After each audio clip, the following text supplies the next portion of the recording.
महाराष्ट्राचे माननीय मुख्यमंत्री आदरणीय देवेंद्रजी, आपल्या स्पोर्ट्सच्या मंत्री भारत सरकारच्या आदरणीय रक्षाताई खडसे, आपले संयोजक संदीपजी, आमदार संजय भेंडे, आमदार प्रवीण दटके, आमदार कृष्णाभाऊ खोपडे आणि नुकतंच महाराष्ट्राच्या विधान परिषदेवर ज्यांची निवड झालेली आहे वर्धा आणि चंद्रपूर मतदारसंघातून असे माननीय अरुण लखानी, या ठिकाणी उपस्थित आपल्या महापौर नीताताई, माजी खासदार डॉक्टर महात्मेजी, आपल्या संपूर्ण खासदार क्रीडा महोत्सव समितीचे सर्व पदाधिकारीगण आणि उपस्थित सर्व खेळाडू मित्रांनो आणि बहिणींनो, मागच्या वर्षी आपण अतिशय उत्साहामध्ये 7वा क्रीडा महोत्सव केला होता.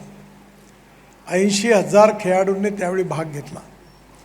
पण यावेळी नागपूर महानगरपालिकेच्या निवडणुकीची आचारसंहिता असल्यामुळे जानेवारी महिन्यामध्ये आपल्याला काही महोत्सव करता येऊ शकला नाही आणि त्यामुळे आपल्याला उशीर झाला आणि उन्हाळ्याची ऊन लक्षात घेता आपण तो मर्यादित केला. त्यामुळे मागच्या वेळेपेक्षा जवळपास अर्ध्यापेक्षाही कमी एवढ्या खेळाडूंना भाग घेण्याची संधी मिळाली. पण मी आपल्या सगळ्यांना सांगतो की पुढल्या डिसेंबर जानेवारीमध्ये आपण जेव्हा आता लगेच क्रीडा महोत्सव करू त्यावेळी हा खासदार महोत्सव दरवेळी सर्व लोकांची, विशेषतः नागपूर जिल्ह्यापासून तर अन्य जिल्ह्यातल्या लोकांची नाराजी असते की आम्हाला यात का सहभागी करत नाही. पुढच्या वेळी आपण हा विदर्भस्तरीय खासदार क्रीडा महोत्सव करूया आणि 1 लाखापेक्षा जास्त खेळाडू याच्यात नक्की भाग घेतील आणि आपण भव्य प्रमाणामध्ये याचं आयोजन करूया. मला अतिशय आनंद आहे की या महोत्सवाच्या निमित्ताने एक उत्साह बघायला मिळाला. जी मॅरेथॉन स्पर्धा आयोजित झाली त्यात 10,000 जवळपास लोकांनी, खेळाडूंनी भाग घेतला. त्यानंतर ज्या ज्या ठिकाणी आपण स्पर्धा घेतल्या त्या अपेक्षेपेक्षा जास्त झाल्या आणि म्हणून या नागपूर शहर हे स्पोर्ट्स कॅपिटल व्हावं अशी आपल्या सगळ्यांची इच्छा आहे. पण ती जर पूर्ण करायची असेल तर आपल्या सगळ्यांना या ठिकाणी खेळाचं इन्फ्रास्ट्रक्चर उभं केलं पाहिजे. मला अतिशय सांगताना आनंद होतो आहे की आपल्या महापौर या ठिकाणी उपस्थित आहे, आदरणीय देवेंद्रजी उपस्थित आहेत, आपले आमदार सगळे उपस्थित आहेत. या सगळ्यांच्या सहकार्याने आपण नागपूर शहराची एक मोठी योजना तयार केलेली आहे.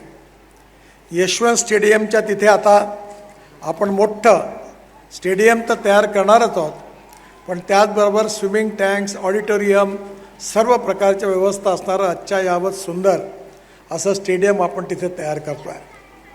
नेताजी मार्केट जे आहे तिथेही पण आपण खेळाच्या दृष्टीने देखील मोठं मार्केट उभं करतो आहे, त्यामध्ये पण स्विमिंग टँक ठेवलेला आहे.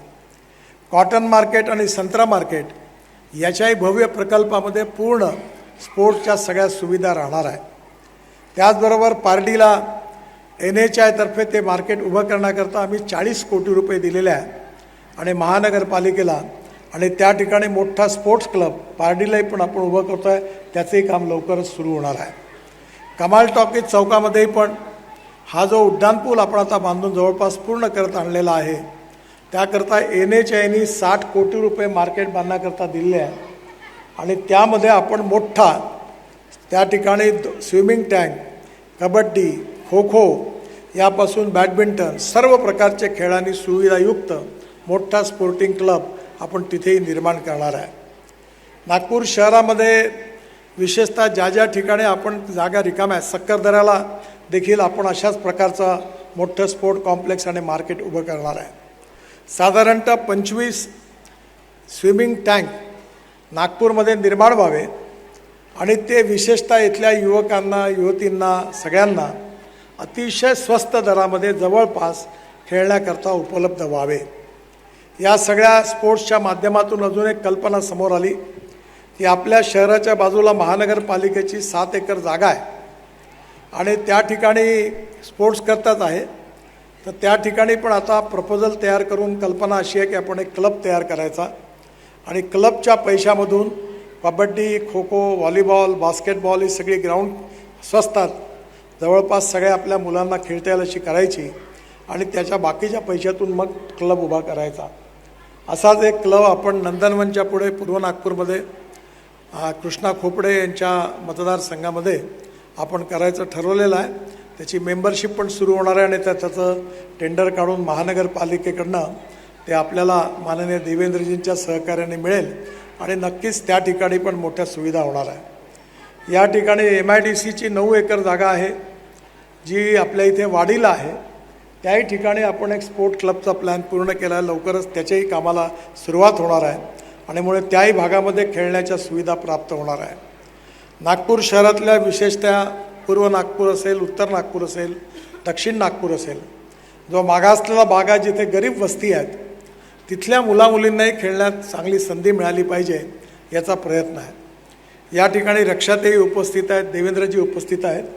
साईची मोठी योजना होती पण ती योजना सध्या कंपाऊंडवाले तर तिथलं सगळं अतिक्रमण हटवलं, थोडंसं राहिलं आहे आणि मोठी जवळपास 100-150 एकर जागा आहे आणि त्या ठिकाणी मोठं आंतरराष्ट्रीय स्तरावरचं स्टेडियम आणि सगळ्या व्यवस्था करायचा त्या ठिकाणी योजना आहे. त्याकरताही पण त्यांचं सहकार्य मिळेल. मी देवेंद्रजींना धन्यवाद देईन की मानकापूरला त्यांनी अतिशय सुंदर योजना तयार केलेली आहे आणि त्याही ठिकाणी हजारो खेळाडू खेळू शकतील अशा अद्ययावत सुविधा प्राप्त होणार आहे. या सगळ्या सुविधा ज्या आहेत यातून आमचं जे स्वप्न होतं की नागपूरला संध्याकाळी 1 लाख मुलं मुली या मैदानावर खेळल्या पाहिजे आणि नागपूर हे स्पोर्ट्स कॅपिटल झालं पाहिजे, ते स्वप्न निश्चितपणे पूर्ण होईल. आणि म्हणून या सगळ्या कामामध्ये येणाऱ्या काळामध्ये आपल्या स्पोर्ट असोसिएशनच्या सहकार्याची गरज आहे. अजून एक चांगली योजना आहे, तिला यश मिळेल असं वाटतं आहे आणि त्यामध्ये पंजाबराव कृषी विद्यापीठाची रामदासपेठला जी काचीपुऱ्याची जागा आहे त्या जागेवर जवळपास आपल्याला सर्व लोकांशी बोलणं झालेलं आहे. झोपडपट्टीपासून सगळ्यांचं पुनर्वसन करणार आहे आणि त्या ठिकाणी आत्ताच मी अरुण लखानी यांना सांगितलं की ते बॅडमिंटनच्या असोसिएशनचे पण अध्यक्ष आहे. तर आपल्याला त्या ठिकाणी आम्ही एक मोठा क्लब करणार आहे त्या योजनेतून आणि एकाच ठिकाणी जवळपास 20 बॅडमिंटनचे कोर्ट एका स्टेडियममध्ये करणार आहे. टेनिसचे कोर्ट तयार करणार आहे, 2 स्विमिंग टँक तयार करणार आहे आणि कबड्डी खो खोचे आउटडोर स्टेडियम तयार करणार आहे, व्हॉलीबॉल बास्केटबॉलचे करणार आहे, मोठी व्यायामशाळा करणार आहे की जेणेकरून त्या ठिकाणी आपल्या युवतींना त्या ठिकाणी भाग घेता आला पाहिजे. आपल्या या नागपूरचं अजून वैशिष्ट्य असं आहे की आपण वाडीला त्या ठिकाणी मोठं वाडीच्या ठिकाणी ॲग्रिकल्चर कन्व्हेन्शन सेंटर तयार होत आहे आणि या ॲग्रिकल्चर कन्व्हेन्शन सेंटरमध्ये विशेषतः जगातलं अतिशय आकर्षणाचं असं ते केंद्र आहे. आणि त्याचबरोबर आता बावनकुळे अनायसे उपस्थित झाले, त्यामुळे त्यांनाही विनंती आहे की आपल्या इथे उमरेडची WCL माईन आता बंद झालेली आहे. मी बार्सिलोनाला स्पेनमध्ये गेलो होतो आणि तिथला एक स्टेडियम पाहिला. 1 लाख लोक बसू शकतात असा स्टेडियम असा वरती उचलला जातो. अतिशय सुंदर असं जगातला उत्तम आहे आणि म्हणून आपल्याकडे कोल माईन आता बंद होणार आहे. ती सगळी जागा उपलब्ध आहे आणि नागपूर शहरातून आता केवळ 20 ते 25 मिनटात त्या ठिकाणी पोहोचता येईल आणि त्यामुळे कोल फंड पण मिळेल आणि देवेंद्रजी या ठिकाणी आहेत. जागतिक दर्जाचा असा मोठा स्टेडियम आणि स्पोर्ट कॉम्प्लेक्स आपल्या इथे जर झाला तर तो केवळ आपल्या राज्याकरता नाही तर देशाच्या आकर्षणाचं केंद्र ठरेल आणि सगळ्या इंटरनॅशनल इव्हेंट या ठिकाणी होतील. मधल्या काळामध्ये माझ्याकडे बार्सिलोना फुटबॉल क्लबचे पदाधिकारी भेटले स्पेनमधले आणि त्यांनी भारतात 3 स्पर्धा घ्यायचं ठरवलेलं आहे. त्यामध्ये त्यांना मी विनंती केली की तुम्ही एक नागपूरला घ्या आणि याकरता आंतरराष्ट्रीय दर्जाचे फुटबॉलचे खेळाडू हे नागपूरला येणार आहेत या सामन्याकरता. त्याकरता आपल्याला यशवंत स्टेडियम जे आहे, जे महानगरपालिकेचं आहे, त्याच्यात थोड्या दुरुस्त्या कराव्या लागतील, थोडंसं चांगलं सुधारावं लागेल तरच ती स्पर्धा या ठिकाणी त्या ठिकाणी सामना होईल आणि त्यामुळे हा जागतिक दर्जाचं त्या ठिकाणी मोठा फुटबॉलचा सामना व्हावा असा प्रयत्न आहे. आपल्या सगळ्यांच्या सहकार्याने आपले पालकमंत्री बावनकुळे साहेब, मुख्यमंत्री देवेंद्रजी यांच्या मार्गदर्शनाखाली आणि आपले सगळे आमदार आणि महानगरपालिका आणि NITच्या सहकार्याने आपण या ठिकाणी मोठ्या प्रमाणावर हे काम करतो आहे. माझी एक विनंती सगळ्या क्रीडा संस्थांना आहे की आता पावसाळ्याची सुरुवात होणार आहे। आचारसंहिता असल्यामुळे मधल्या काळामध्ये मीटिंग घेता आली नाही, पण फॉरेस्ट डिपार्टमेंटनी 25 ते 30 लाख झाडं तयार केलेली आहे आणि यावेळी आपण नागपूर शहरामध्ये आणि नागपूर जिल्ह्यामध्ये 25 लाख झाडं लावण्याचं ठरवलेलं आहे आणि म्हणून आपल्या सगळ्या 8 दिवसात लगेच त्याची मीटिंग आपण पालकमंत्र्यांच्या उपस्थितीत घेऊ। कलेक्टर आणि कारण आचारसंहितेमुळे जरा ही मीटिंग घेता आली नाही आणि त्यामध्ये फॉरेस्टच्या अधिकाऱ्यांनी पण रोपं तयार केलेली आहे आणि म्हणून आपण सगळ्यांनी आपल्या प्रत्येक मैदानावर ही झाडं लावण्याकरता आपण आपली नावं नोंदवून तेवढी झाडं लावण्याकरता मदत करा। आपण त्याला इटॅग करणार आहे आणि ती इटॅग केल्यामुळे मग त्याचा हिशोब पण राहणार आहे। त्यामुळे पर्यावरणाचं रक्षण करणं ही स्पोर्ट्समध्ये काम करणाऱ्या खेळाडूंची सगळ्यात जास्त जबाबदारी आहे। आपल्याला जलप्रदूषण, वायू प्रदूषण, ध्वनी प्रदूषण मुक्त आपला सगळं शहर करायचं आहे।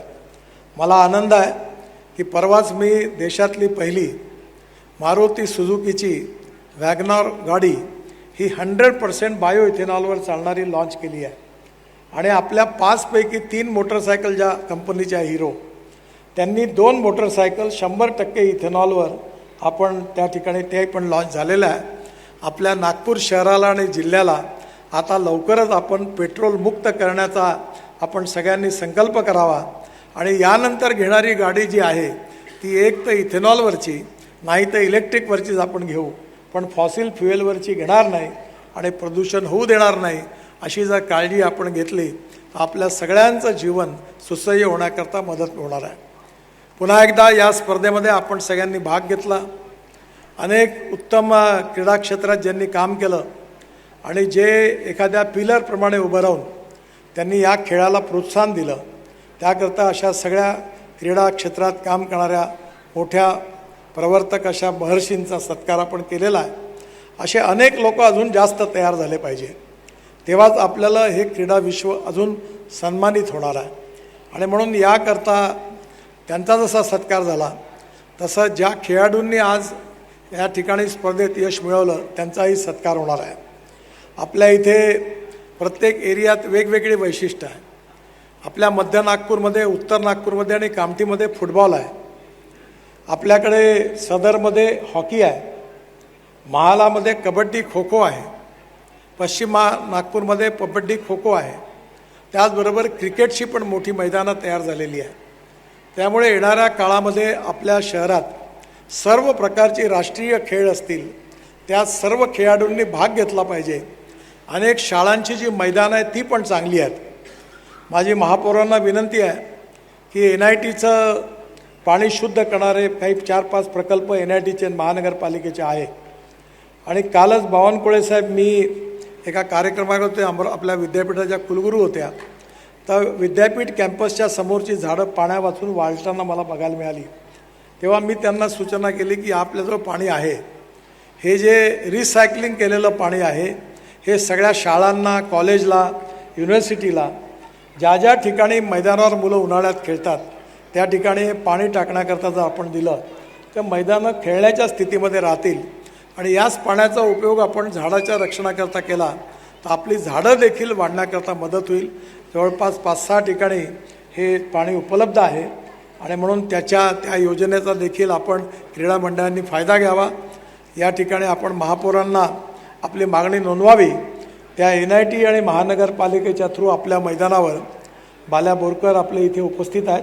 आपल्या सगळ्या ठिकाणी आपल्याला हे जर पाणी देता आलं तर आपली मैदानही चांगली राहतील आणि आपल्या मुलांना खेळण्याकरता चांगलं मैदान पण उपलब्ध होईल। पुन्हा एकदा ज्या ज्या खेळाडूंनी भाग घेतला त्यांचं मनपूर्वक अभिनंदन।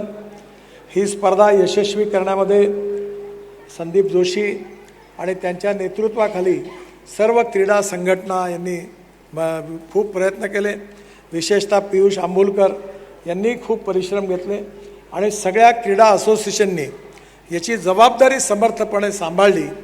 हजारो पंच होते, पण या सगळ्यांनी यामध्ये उत्तम भाग घेतला आणि ही स्पर्धा यशस्वी केली।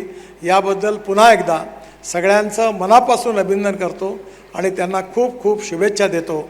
धन्यवाद, नमस्कार। ABP माझा, उघडा डोळे बघा नीट.